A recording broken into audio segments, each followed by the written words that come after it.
Hello बच्चों, नमस्कार। मेरा नाम है विनय और आप देखना शुरू कर चुके हैं विनय की पाठशाला। आज हम लोग इस वीडियो में कक्षा 6 की गणित की अभ्यास 13 ई के प्रश्नों को हम लोग सॉल्व करेंगे।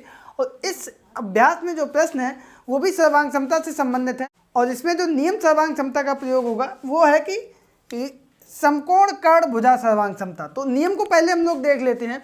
यदि एक समकोण त्रिभुज का कर्ण और एक भुजा दूसरे समकोण त्रिभुज के कर्ण और भुजा से बराबर है तो दोनों त्रिभुज आपस में सर्वांग सम होंगे।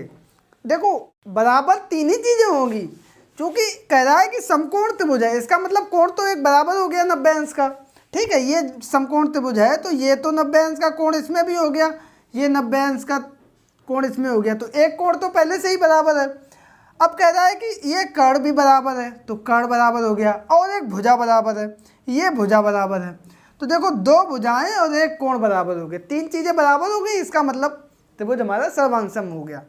तो ये नियम है और इसके आधार पर हम लोग प्रश्नों को हल करेंगे। कुल मिला के अगर समकोण त्रिभुज है तो एक कर्ण और एक भुजा हमें देखनी है, अगर बराबर है तो वो त्रिभुज हमारे सर्वांग सम होंगे। ठीक, इस नियम को आप लोग नोट कर लें, हम इसको मिटा देते हैं। ठीक है, तो अब चलते हैं एक्सरसाइज की तरफ। और पहला प्रश्न हमारा दिया गया है कि नीचे कुछ त्रिभुज के जोड़े दिए गए हैं, उनकी नाप भुजाओं के साथ लिख दी गई है। समकोण कर्ण भुजा सर्वांग क्षमता का प्रयोग करके बताइए कि कौन कौन से त्रिभुज सर्वांग सम है।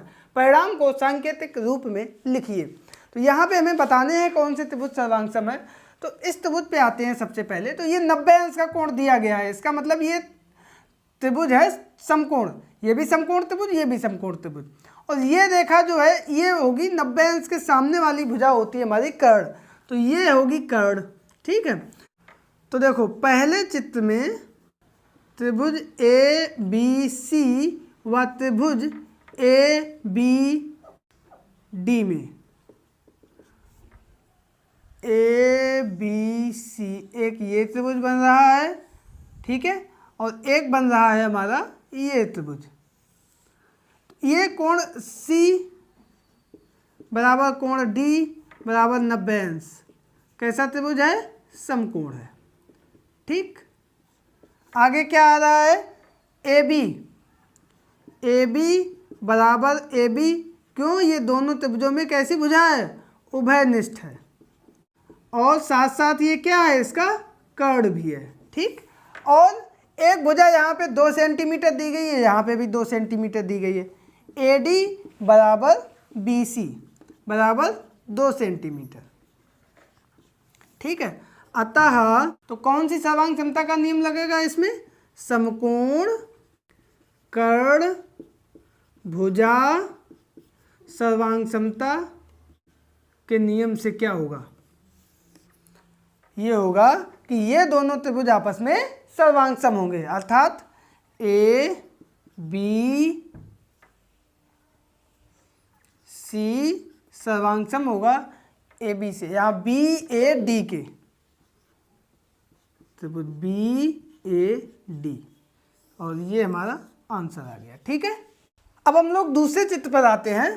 तो अब यहाँ पे हम लिख देंगे दूसरे चित्र में त्रिभुज ए डी बी व त्रिभुज ए डी सी में। यहाँ पे देखो कौन कौन से दो त्रिभुज बन रहे हैं। एक ये त्रिभुज बन रहा है और एक हमारा ये त्रिभुज बन रहा है, ये दोनों त्रिभुज बन रहे हैं। ठीक है, अब इसमें देखो 90 अंश कोण है, कौन सा? कोण बी डी ए बराबर कोण सी डी ए बराबर 90 अंश, यानी समकोण। ठीक, अब ये भुजा AD बराबर AD, क्योंकि ये कैसी भुजा है? उभयनिष्ठ है, दोनों त्रिभुजों में है। ठीक, उभयनिष्ठ भुजा। अब BA या AB बराबर AC, ये हमें दी गई है 3-3 सेंटीमीटर बराबर 3 सेंटीमीटर, ये भी बराबर हो गई। तो देखो 90 अंश का कोण है और ये इसके सामने वाला जो 3 सेंटीमीटर, ये कौन सी भुजा है? कर्ण। कर्ण भी बराबर है और उसके साथ साथ एक भुजा भी ये हमारी बराबर है। ये भुजा बराबर होगी इसके, ये भुजा इसके बराबर हो गई, ये कोण हमारा 90 अंश है। इसका मतलब ये दोनों त्रिभुज भी आपस में सर्वांग सम होंगे। अतः समकोण कर्ण भुजा सर्वांग समता से क्या होगा, त्रिभुज ADB सर्वांगसम होगा किसके, त्रिभुज ADC के, और यही हमारा आंसर आ जाएगा। ठीक है, आगे वाले चित्र पर हम लोग चलते हैं। यहाँ पे भी दो त्रिभुज दिए गए हैं, एक हमारा ये त्रिभुज है और दूसरा हमारा ये त्रिभुज है। तीसरे चित्र में त्रिभुज AOD व त्रिभुज BOD में, इन दोनों त्रिभुजों में कोण A बराबर कोण B कितने अंश का है, 90 अंश का, यानी कि ये त्रिभुज हमारा समकोण है। ठीक, आगे देखो यहाँ पे ये है कर्ण और ये बराबर दोनों में दी गई है 2.4 सेंटीमीटर, तो लिख दो OD बराबर OC बराबर 2.4 सेमी, और ये क्या है, ये है कर्ण। ठीक, आगे देखो एक भुजा AO बराबर BO, ये भी दोनों भुजाएं बराबर हैं कितने सेंटीमीटर की, 2 सेंटीमीटर की। तो यहाँ पे भी देखो दो भुजाएं, एक ये भुजा इसके बराबर हो गई, ये कर्ण इसके बराबर हो गया, और ये कोण हमारा 90 अंश का है। तो यहाँ पे भी हमारा वही नियम लग जाएगा। अतः समकोण कर्ण भुजा सर्वांग समता से क्या हो जाएगा, त्रिभुज AOD सर्वांगसम होगा त्रिभुज BOC के। यहाँ पे C है, यहाँ भी C है। त्रिभुज AOD सर्वांगसम होगा त्रिभुज BOC के। ठीक है, तो ये था हमारा प्रश्न नंबर 1। आई होप आप लोग इसको बहुत अच्छे से समझ गए होंगे। अब चलते हैं अगले प्रश्न यानी प्रश्न नंबर 2 पर। तो यहाँ पे हमारा दूसरा प्रश्न दिया गया है कि BD और CE ये भुजाएं, एक ये भुजा और एक ये भुजा, पूरी ये भुजा त्रिभुज ABC की भुजाओं AC और AB पर क्रमशः लंब खींचे गए हैं। ठीक है, तो लंब खींचे गए हैं, इसका मतलब ये कोण है 90 अंश कोण D, और ये कोण E भी है 90 अंश। लंबवत का मतलब ही ये होता है 90 अंश। और आगे कह रहा है BD ये वाली भुजा और CE ये वाली भुजा, ये दोनों आपस में बराबर है। अब पूछा है कि क्या त्रिभुज DBC और त्रिभुज ECB आपस में सर्वांगसम है। तो देखो, तो हमें इसमें ये देखना है कि क्या ये दोनों त्रिभुज आपस में सर्वांगसम है, ये वाला त्रिभुज एक और दूसरा ये वाला त्रिभुज एक। ठीक है, तो यहाँ पे देखो सबसे पहले तो कोण E बराबर कोण D और ये 90 अंश का है, यानी कि समकोण है। क्यों, क्योंकि दिया गया है कि ये भुजा इस पे लंब है। ठीक है, दूसरा यहाँ पे दिया गया है BD बराबर है CE के, ये हमें दिया है। और तीसरी जो एक भुजा बची वो है BC, वो दोनों में उभयनिष्ठ है। BC बराबर BC ये हमारी उभयनिष्ठ है। और उभयनिष्ठ के साथ साथ ये 90 अंश का कोण है, तो 90 अंश के कोण के सामने वाली भुजा होती है कर्ण, तो ये दोनों त्रिभुजों के लिए कर्ण भुजा बनेगी। तो ये उभयनिष्ठ है और ये कौन सी भुजा है, कर्ण। ठीक है, तो हम लिख देंगे अतः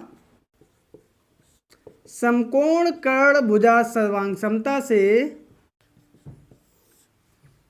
त्रिभुज DBC व त्रिभुज ECB आपस में कैसे हैं, सर्वांगसम है। अगर हम इसको संकेत के रूप में लिखें तो त्रिभुज DBC और त्रिभुज ECB बीच में लगा देंगे सर्वांग समता का चिन्ह। ठीक है, तो पहला तो आंसर ये जो कह रहा था क्या है, तो यहाँ पे लिख देंगे हाँ ये सर्वांगसम है।